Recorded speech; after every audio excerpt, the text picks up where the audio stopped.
श्री राम षण्णवतितमः सर्ग। सुग्रीव द्वारा राक्षस सेना का संहार और विरूपाक्ष का वध।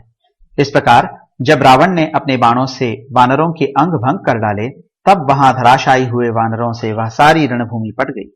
रावण के उस असह्य बाण प्रहार को वे वानर एक क्षण भी नहीं सह सके। ठीक वैसे ही जैसे पतंग जलती आग का स्पर्श क्षण भर भी नहीं कर सकते हैं। राक्षस राज के तीखे बाणों की मार से पीड़ित हो वे वानर उसी तरह चीखते चिल्लाते हुए भागे, जैसे दावानल की ज्वालाओं से घिर कर चलते हुए हाथी चित्कार करते हुए भागते हैं। जैसे हवा बड़े बड़े बादलों को छिन्न भिन्न कर देती है, उसी प्रकार रावण अपने बाणों से वानर सेनाओं का संहार करता हुआ सम्रांगण में विचरने लगा।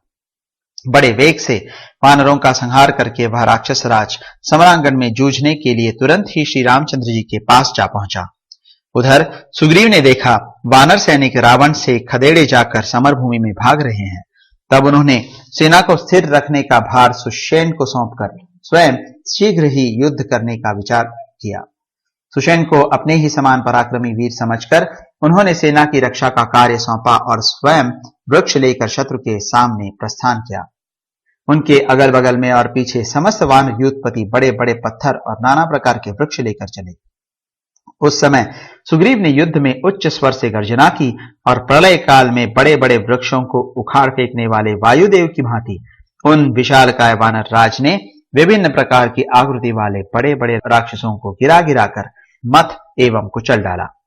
जैसे बादल वन में पक्षियों के समुदाय पर ओले बरसाता है, उसी प्रकार सुग्रीव राक्षसों की सेनाओं पर बड़े बड़े पत्थरों की वर्षा करने लगे।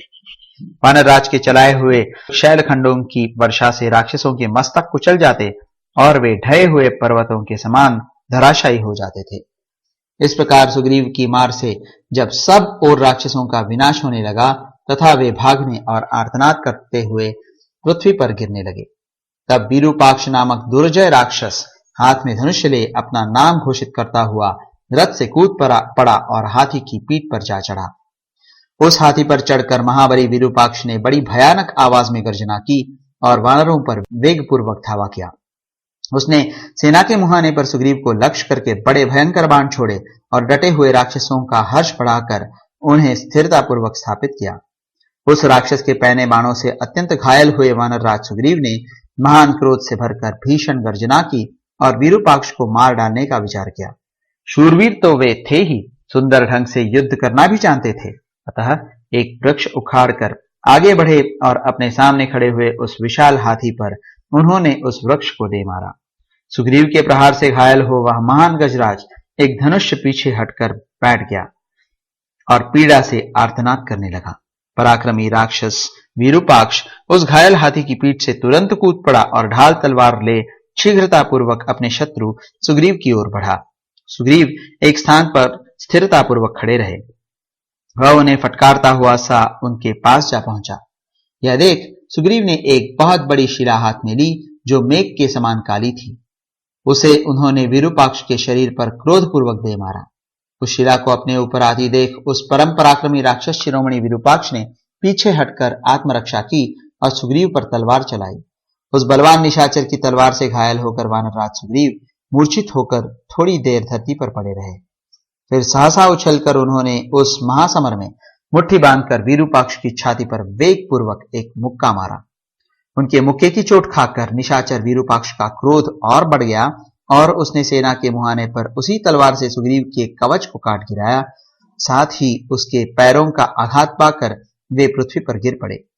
गिरे हुए सुग्रीव पुनः उठकर खड़े हो गए और उन्होंने उस राक्षस को वज्र के समान भीषण शब्द करने वाले थप्पड़ से मारा। सुग्रीव के चलाए हुए उस थप्पड़ का वार वह राक्षस अपने युद्ध कौशल से बचा गया और उसने सुग्रीव की छाती पर एक घूसा मारा।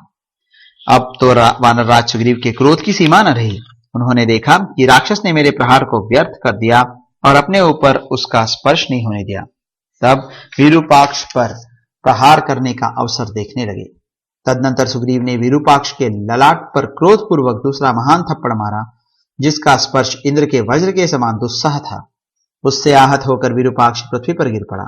उसका सारा शरीर खून से भीग गया और वह समस्त इंद्रिय गोलकों से उसी प्रकार रक्त वमन करने लगा जैसे झरने से जल गिर रहा हो।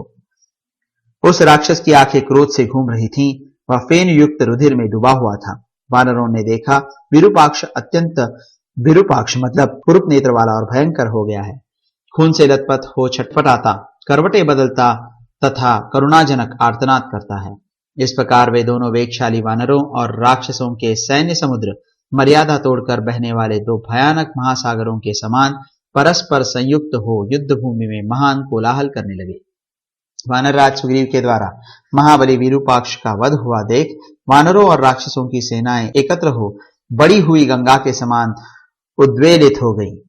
एक ओर आनंद जनित कोलाहल था तो दूसरी ओर शोक के कारण आर्तनाद हो रहा था। इस प्रकार श्री वाल्मीकि निर्मित आर्ष रामायण आदि काव्य की युद्ध कांड में 96वां सर्ग पूरा हुआ।